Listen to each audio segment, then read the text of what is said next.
Halo teman-teman, sekarang kita akan membahas tentang besaran skalar dan besaran vektor. Besaran skalar itu adalah besaran-besaran yang hanya mempunyai nilai. Sedangkan besaran vektor adalah besaran-besaran yang mempunyai nilai dan juga arah. Nah, mari abang sekarang coba untuk memberikan beberapa contoh dari besaran-besaran skalar dan besaran-besaran vektor. Nah, contoh pertama besaran skalar adalah waktu.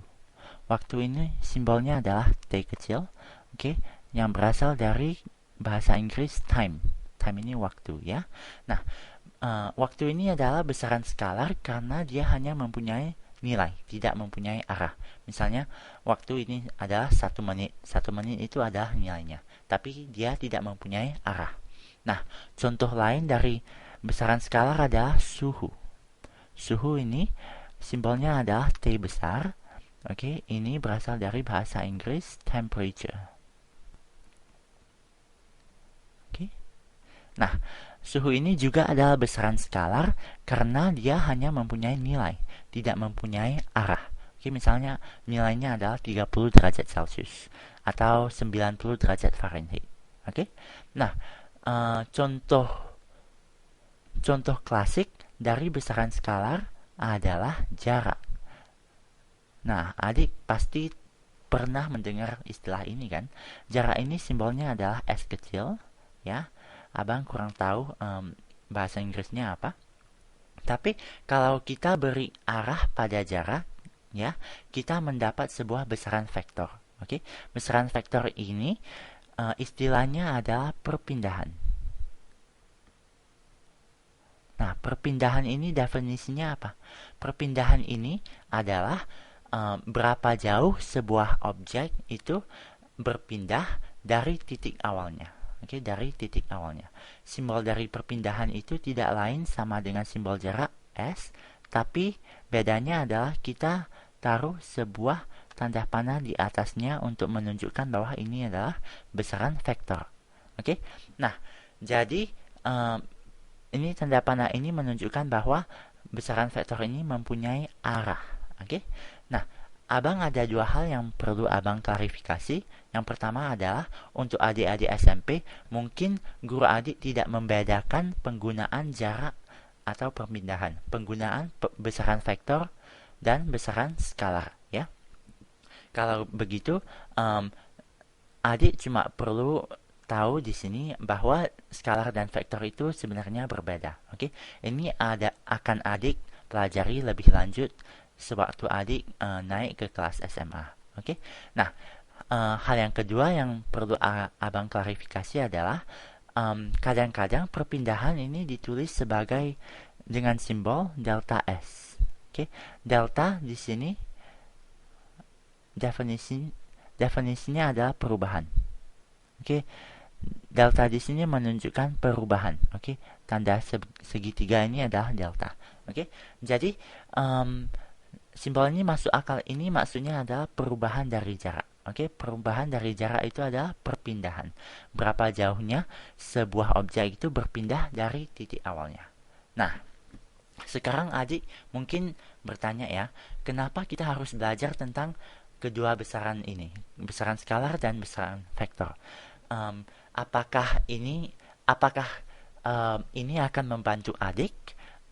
Jawabannya adalah iya, karena kalau adik cuma mempunyai besaran skalar ya, berarti kalau adik cuma mempunyai besaran yang hanya mempunyai nilai, kadangkala ini tidak cukup informasinya untuk memecahkan sebuah soal.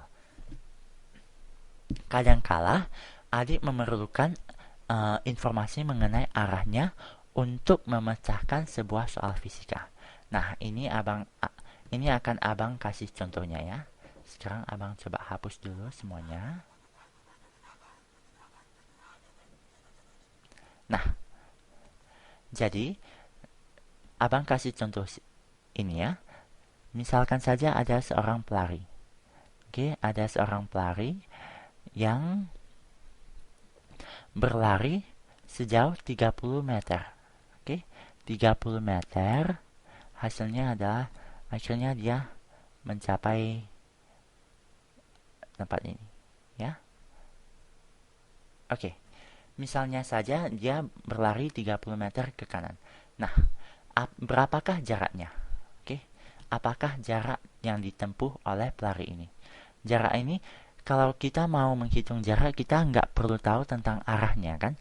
Jadi kita bisa tulis saja jarak yang ditempuhnya adalah 30 meter. Nah, bagaimana dengan perpindahannya?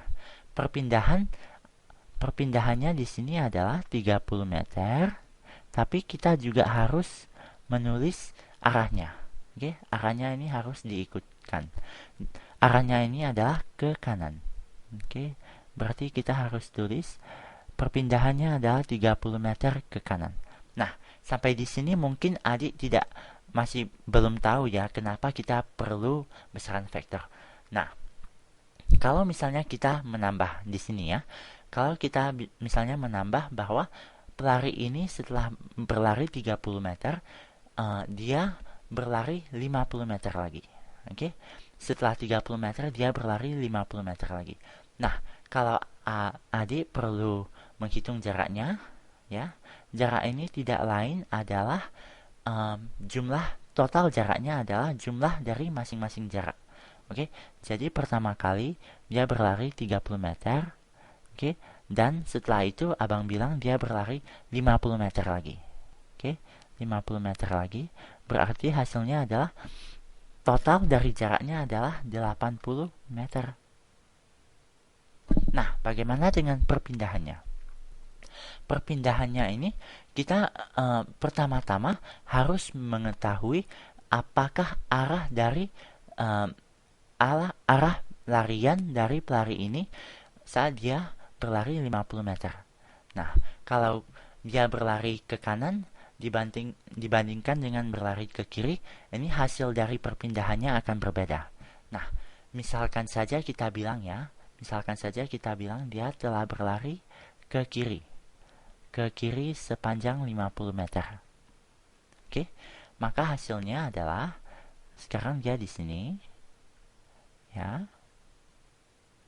Sekarang dia di sini, dan sekarang perbedaan jaraknya ini adalah 20 meter di sini. Berarti 50 kurang 30 hasilnya adalah 20 meter, ya. Nah, berarti perpindahannya ini berapa? Perpindahannya ini adalah 20 meter dari titik awalnya. Berarti ini adalah 20 meter ke kiri. Oke. Soalnya ini adalah 20 meter dari kiri dari titik awalnya. Nah, kalau kita sekarang mau mencoba untuk memasukkan rumus ini ke dalam sebuah rumus fisika ya. Nah, ini akan agak susah kan untuk memasukkan arah ini ke dalam rumus fisika. Maksudnya ini apa? Ke kanan dan ke kiri arahnya ini bagaimana cara kita memasukkannya ke dalam rumus? Nah, untuk memasukkannya ke dalam rumus kita perlu pertama-tama sepakat tentang sebuah konvensi. Oke? Konvensinya.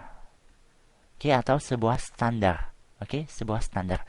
Nah, misalnya saja konvensi yang kita pakai adalah kita memberi tanda positif kalau kita berlari ke kanan. Oke? Dan sebaliknya, kita memberi tanda negatif kalau kita berlari ke kiri, ke arah yang berlawanan. Oke? Ke arah yang berlawanan. Jadi, kalau kita memakai konvensi ini, nah, kalau kita menghitung balik perpindahan dari pelari ini, oke, perpindahannya delta S dengan tanda panah sama dengan apa? Kita bisa menghitungnya sama dengan cara kita menghitung jarak di sini. Oke, berarti kita bisa menghitung perpindahan dengan menjumlahkan masing-masing perpindahannya. Nah, perpindahan pertamanya adalah 30 meter ke kanan. Oke, ke kanan konvensi kita adalah positif. Jadi kita taruh di sini positif 30 meter. Nah, perpindahan kedua kita adalah 50 meter ke kiri. Oke, 50 meter ke kiri itu adalah apa? Ke kiri ini konvensinya adalah negatif. Jadi kita harus taruh di sini negatif 50 meter.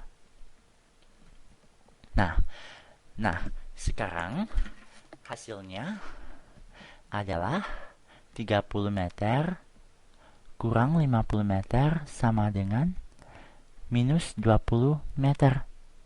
Nah, di sini di jawaban ini ada dua komponen dari perpindahannya.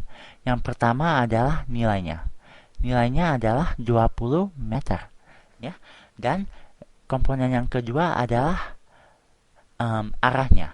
Arahnya ini ditunjukkan oleh tanda yang kita punya di sini. Oke, tanda di sini adalah negatif, berarti menurut konvensi kita dia ada arahnya ini adalah ke kiri. Berarti perpindahannya ini adalah 20 meter ke kiri. Tidak lain adalah perpindahan yang kita dapat di sini. Nah, dengan ini abang berharap adik telah bisa membedakan antara besaran skalar dan besaran vektor dan tahu mengapa kita perlu untuk mendefinisikan kedua-duanya. Oke, sampai di sini dulu. Abang akan melanjutkan pembahasan kita pada video-video berikutnya. Oke, bye-bye.